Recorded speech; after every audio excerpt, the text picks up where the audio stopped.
We are at a critical moment in history in terms of the international humanitarian commitments of the U.S. government and of the American people.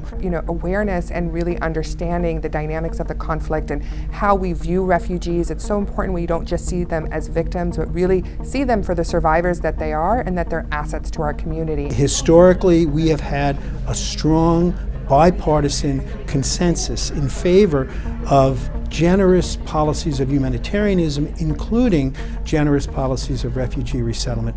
And right now, that consensus is a very fragile one.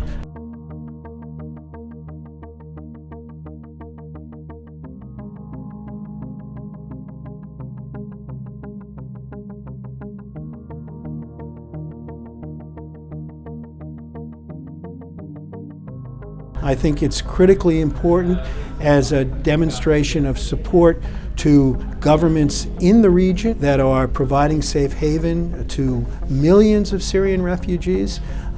We are asking those governments to play a role in providing humane treatment to these people, and it seems to me that if that's what we're asking those governments to be doing, and we depend on those governments for support for our initiatives, then it's important that we demonstrate a willingness to provide some resettlement for Syrians.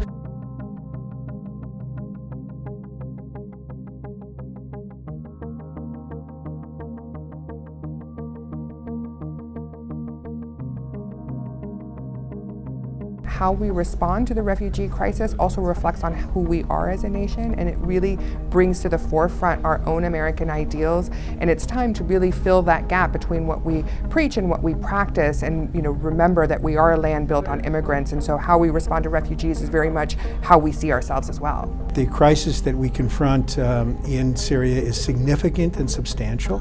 It's a test of our leadership, and we have to meet that test.